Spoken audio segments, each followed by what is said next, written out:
Hello बच्चों।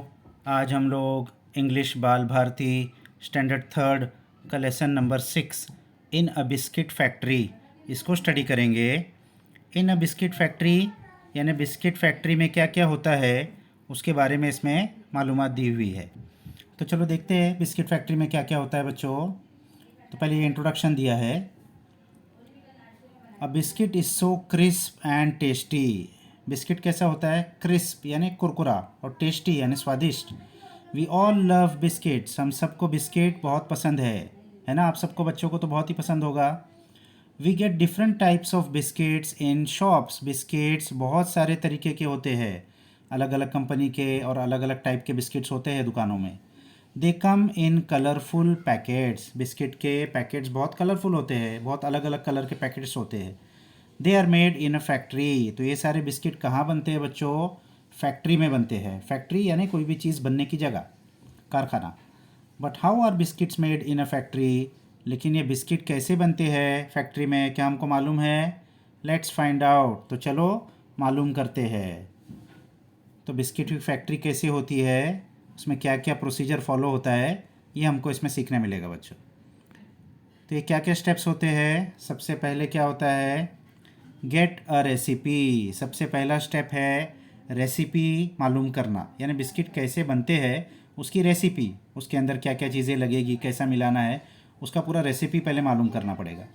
उसके बाद क्या करना पड़ेगा? Get the ingredients things that go in a biscuit, यानी इंग्रेडिएंट्स को फिर जमा करना पड़ेगा। इंग्रेडिएंट्स किसको बोलते हैं? Things that go in a biscuit. Biscuit बनाने के लिए जो जो चीज़ें लगती है वो उसके इंग्रेडिएंट्स हो गए। यानी किसी भी चीज़ बनाने के लिए जो चीज़ लगती है उसको उसके इंग्रेडिएंट्स बोलते हैं। तो अब इंग्रेडिएंट्स मिलने के बाद क्या करना पड़ेगा? Decide how much of each to use, यानी कौन सा इंग्रेडिएंट कितना यूज़ करना है वो डिसाइड करना पड़ेगा। वे ईच इंग्रेडिएंट, हर एक इंग्रेडिएंट को क्या करना पड़ेगा? वज़न करना पड़ेगा। यानी अगर इतना किलो बिस्किट बनाना है तो उसमें क्या क्या कितना कितना किलो लगेगा वो सब डिसाइड करना पड़ेगा। फिर उसके बाद क्या करना पड़ेगा?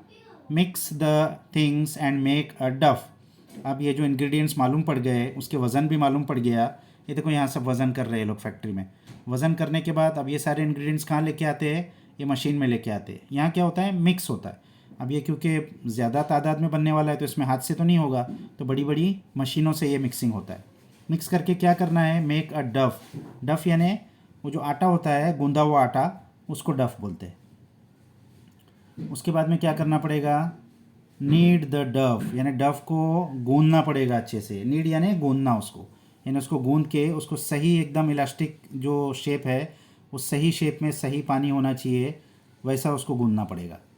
देखो ये मशीन में ये लोग सब मिक्स करके, ये मशीन में सब मिक्स करके फिर ये मशीन में उसको नीड कर रहे हैं, गूंद रहे हैं। अच्छा मिक्स हो गया, गूंद भी दिया उसको, आटा तैयार हो गया। अब क्या करना पड़ेगा बच्चों? आटा तैयार होने के बाद उसको दूसरे मशीन में डालना पड़ेगा। ये देखो ये दूसरा मशीन है। आटा तैयार होने के बाद रोल आउट द डफ। अब उसको रोल करना पड़ेगा, यानी उसको इतना सही तरीके से मिक्स होना चाहिए कि वो सही से रोल होना चाहिए। तो क्योंकि वो लोग के पास प्रॉपर इंग्रेडिएंट है और प्रॉपर तरीके से वो लोग ने मिक्स किया है तो वो लोग का एकदम सही तरीके से रोल आउट हो गया है। अब ये मशीन में रोल होके जा रहा है। फिर रोल होने के बाद वो कहाँ जाएगा? रोल होने के बाद ये आगे जब यहाँ आएगा तो यहाँ इसको क्या करना पड़ेगा? कट आउट द डफ इनटू बिस्किट शेप्स। अब जो शेप की बिस्किट है वो शेप में उसको कट करना पड़ेगा। तो देखो ये मशीन से कैसे गोल गोल गोल गोल बराबर कट हो गए हैं। अब ये बराबर कट होके बिस्किट के शेप में पीसेस आगे जा रहे हैं। सब ये मैकेनिकल होता है, मशीन के ऊपर होता है। एक ही मशीन से शुरू होता है और उसी मशीन पे लास्ट तक वो अलग अलग प्रोसेस से गुजरते हुए वो बनता है। ऐसे बड़ी बड़ी फैक्ट्रियों में ऐसी मशीनें होती है, आप लोगों ने देखा होगा बच्चों। फिर इसके बाद क्या करना है?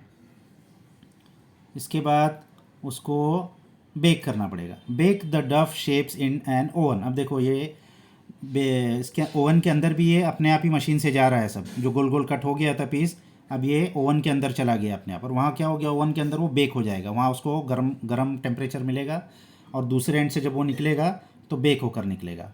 ऐसा सब ऑटोमेटिक काम होता है बड़ी बड़ी फैक्ट्रियों में। तो अब ये कहाँ पहुँच गया? बाहर निकल गया। देखो मशीन के उस तरफ से निकल गया वो बेक होके, तो अब एकदम गरम गरम होता है वो। तो उसको क्या करना पड़ेगा? अब कूल द रेडी बिस्किट्स। अब बिस्किट्स तो रेडी है, ओवन से बाहर आ गए हैं, लेकिन उसको कूल करना पड़ेगा, ठंडा करना पड़ेगा। ठंडा होने के बाद क्या करना पड़ेगा, see if the biscuits are done baked properly. अब उसको चेक करना पड़ेगा वो सही तरीके से हुआ है कि नहीं। अब क्वालिटी कंट्रोल के आदमी रहते हैं, देखो ये यहाँ पर चेक कर रहा है उसको, तो बिस्किट सही हुआ है कि नहीं उसको वो चेक कर रहा है। अब सब चेक कर लिया, बिस्किट सही है, तो अब क्या करेंगे, अब pack the biscuits into packets. अब आगे मशीन पे क्या होता है, देखो ऑटोमेटिक पैकिंग हो रही है इस मशीन पर, ऑटोमेटिक वो बिस्किट आ रहे हैं और ऑटोमेटिक पैक होकर अब पैक के साथ आगे चल रहे हैं। पैक होने के बाद क्या होगा, बिस्किट पैक हो जाने के बाद में अब वो store and sell the packets. अब उसको स्टोर होगा या उसका प्रॉपर डब्बों में पैक होगा और फिर वहाँ से वो बड़े बड़े दुकानदारों के पास और बड़े बड़े होलसेलर्स के पास चला जाएगा। Store and sell the packets. तो ये प्रोसीजर था बच्चों बिस्किट बनने का। तो कोई भी चीज़ बनने का एक जगह होती है, फैक्ट्री होती है, उसमें सही प्रोसीजर से वो चीज़ बनाई जाती है। तो यही इसमें बताया गया है कि क्या प्रोसीजर फॉलो किया है बिस्किट बनाने का। तो आपको भी कभी मौका मिले तो आप कोई बिस्किट के फैक्ट्री विज़िट कर सकते हैं बच्चों। स्कूल की पिकनिक भी कोई कोई स्कूल में लेके जाते हैं। पार्ले जी की फैक्ट्री है बम्बई में, विले पार्ला में, तो वहाँ बहुत सारे स्कूल की पिकनिक जाती है, वो लोग को सब प्रोसीजर बताते हैं बिस्किट कैसा बनता है। तो देखो आपको भी कभी मौका मिले तो कोई ऐसी जगह विज़िट करने का, तो विज़िट करके आप लोग देख सकते हैं बच्चों। ठीक है बच्चों, ये लेसन यहाँ ख़त्म हो गया।